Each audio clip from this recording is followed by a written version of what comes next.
Alright, if you guys want to see a smug Trump supporter get absolutely cooked by a woman 3 or 4 times his age, then you have come to the right place. This woman on the right is brilliant, knows all the statistics, knows how to debunk the MAGA talking points that they always use. Meanwhile, this dude on the left is kind of just a troll. I've seen a lot of his clips before, and he goes around interviewing people about politics, just random people, with the sole intention of catching them in gotchas, not even understanding why they feel how they feel. If you've seen my clips at Trump rallies, and you know, I approach it in a very honest way. I try to figure out why people feel that way. I try to inch them towards our position. I don't try to troll them. So that's why what this kid does kind of pisses me off. Also, I go to political rallies and I talk to people about politics. This dude just pulls random people off the street and tries to trap them when they may not know a single thing. So, to lay the groundwork, let me just show you this clip of this dude getting humbled. Again, I mean, he always goes up to people and just gets absolutely rolled. It's like a humiliation kink at this point.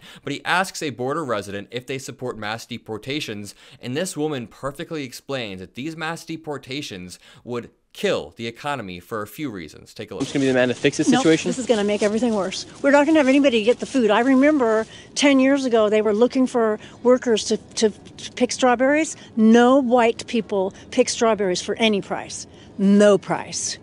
No price. We're going to be screwed. We're going to be totally screwed. I don't know what's going to happen. We definitely need a redo on it, and all the people that came in this past year that were not from South America, but that had flown in from China and Africa and Turkey and all the other places. I don't know how that all happened, but having a border fence does jack shit. They climb over it and they get hurt. If we need more border patrol, we need money. We need border patrol. Where's he going to come up with all that money for the border patrol that's going to do all this? They're not here right now because we're short. There's just not going to be, we're going to be really screwed over. I'm not sure what's going to happen. I've got 30 acres off the grid and I feel safer that way. Okay, so that is somebody who is living on the border, and let me tell you, the average American has quite a nuanced view on immigration, more so than Donald Trump. This woman says, yeah, I mean, we should want to secure the border. A bunch of people coming in illegally is probably not the best or safest way to do it. There are safer, there are cleaner, more efficient ways to do it, but she's also saying, why would we mass deport people? Number one, that's just inhumane, but number two, it would hurt the economy. She's making the point that a lot of white Americans refuse to take these low-skill jobs, as they call them, jobs that are easily trainable and easily replaceable. So when immigrants come over here, they take these low-skill jobs. Or when I say low-skill, it just means that they're easy to train. Low-skill is kind of a bad term to describe it because the jobs aren't easy. That's just a term used to describe jobs where you can replace somebody in an efficient manner, like picking strawberries or something like that, which is a hard job. So this brings us on to another clip where this farmer accidentally obliterates Trump. And just to go back to what this lady was saying, it kind of shows how inherently contradictory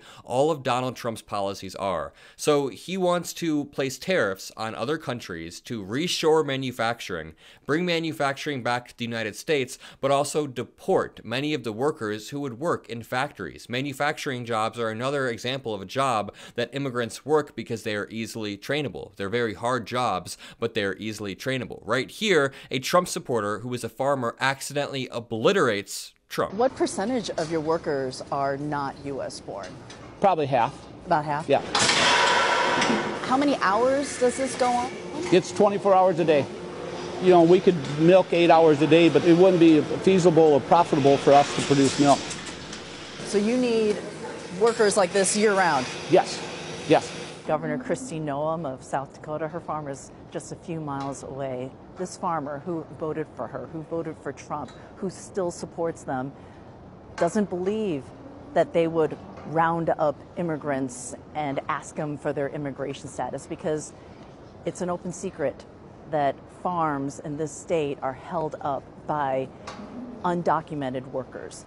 Are you worried, like some of your other farmers, that if there were a mass roundup of undocumented migrants, that you might lose workers? You might not have enough workers. Well, the question I asked, how are they going to do that? Within 2 days, we will not have food. We ask the same question, man. Trust me. There will not be food anywhere. 2 days? Yes. That's why I predict nobody will be filling the shelves, nobody will be producing food. If we once have to shut down and be gone, it's never coming back. Does Governor Noem understand that? I would think so.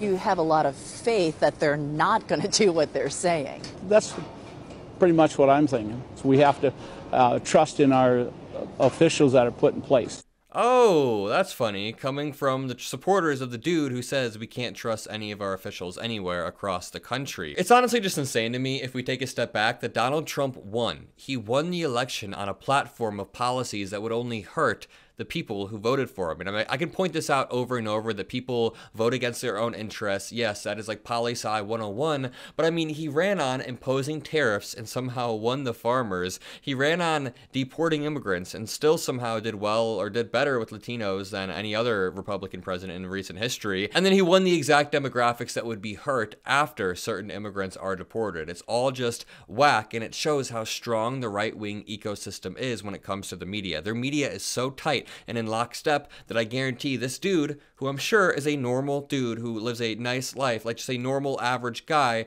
probably thinks Kamala Harris was a borderline communist and that she had even worse policies. So this brings us to this MAGA street interview gone wrong. This lady absolutely cooks this young Trump supporter, and she points out the statistics that he refuses to see. Take a listen.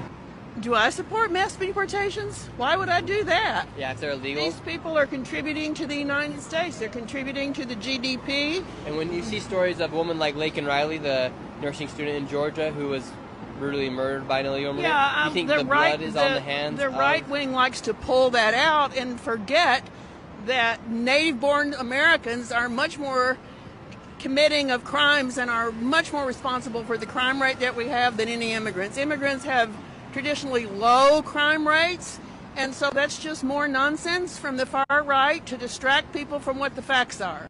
This kid gets fact-checked all the time. I've seen so many of his clips. He'll just walk up to them and get rolled by somebody because he thinks that asking these leading questions, oh, somebody got brutally murdered, do you think any American citizen is going to defend that? Of course, Laken Riley getting murdered was absolutely terrible, but as this sweet lady points out right here, immigrants commit crimes at lower rates than native-born citizens. Oftentimes because they come here trying to make a better life for themselves, make a better life for their kids, and they don't want to get deported or arrested. So native-born citizens, American citizens, commit crimes at higher rates if you take a sample size of 100 people. So I think this really does support the theory that the average American citizen isn't as extreme as the Republican Party or as MAGA Republicans. Even if Trump did win the election and win the popular vote, the average American citizen probably voted with their pockets, definitely voted due to inflation or something like that that was worldwide, that was caused by supply chain issues. I mean, incumbents across the globe are getting voted out. That doesn't mean the Democratic Party shouldn't do some soul searching. We did mess up at a few points, but